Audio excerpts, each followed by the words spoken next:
बहुत समय पहले की बात है। एक छोटे से गांव में जब पर्वतों से घिरे एक ज़ेन मास्टर बाबा रहते थे। वे अपनी समझदारी और शांतिपूर्णता के लिए मशहूर थे।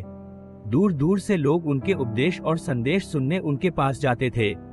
एक दिन एक युवा युवक ज़ेन मास्टर के आश्रम में पहुंचा, जो आंतरिक शांति और प्रबोधन की तलाश में उत्सुक था।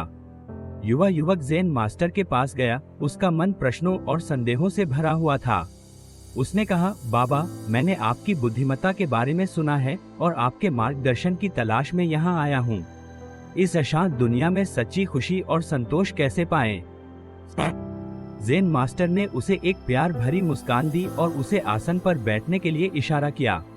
उन्होंने उससे एक कहानी साझा की, एक प्रेरणादायक कहानी जो युवा युवक की दृष्टि को सदैव के लिए बदल देगी।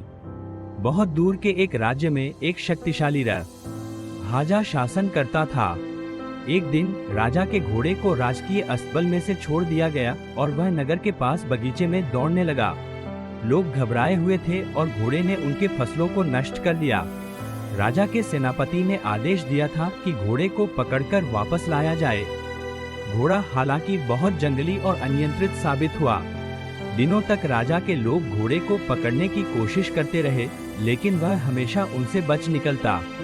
पूरा गांव अशांत हो गया और लोग राजा की सहायता के लिए चिल्लाने लगे।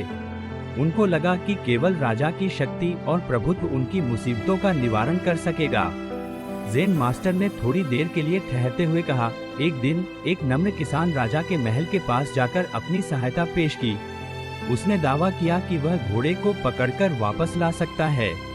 राजा किसान की आत्मविश्वास से प्रेरित हो गया, ने उसे एक मौका देने के लिए सहमति दी। किसान शांतिपूर्णता के साथ गांव में चला गया, केवल एक छोटा सा दाना साथ लेकर। उसने घोड़े के सामने आकर धीरे धीरे दाना जमीन पर रख दिया। फिर उसने ठहराव किया और धैर्यपूर्वक प्रतीक्षा की। घोड़ा दाने के बारे में आश्चर्यित होकर धीरे धीरे उसकी ओर आया और खाने लगा। किसान ने यह अवसर उठाया और धीरे से घोड़े के पास गया। उसने धीरे से उसकी पीठ पर हाथ रखा और धीरे से उसे राजकीय अस्तबल तक ले गया। गांव के लोग किसान की कौशल और शांतिपूर्णता से हैरान हो गए और जब वह घोड़े को उसकी सही जगह पर वापस लाया तो उन्होंने उसे तालियां बजाई।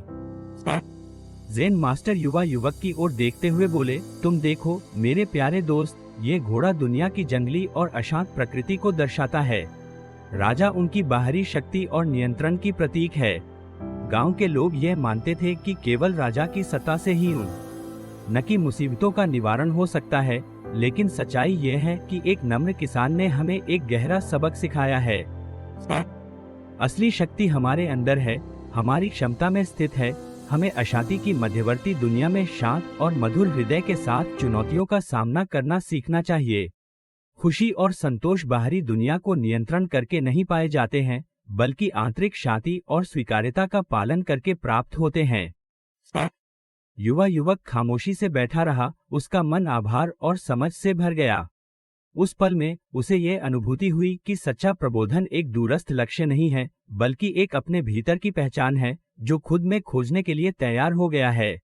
नई प्रेरणा के साथ युवा युवक ने ज़ेन मास्टर को नमस्कार किया, अपने आभार व्यक्त किए।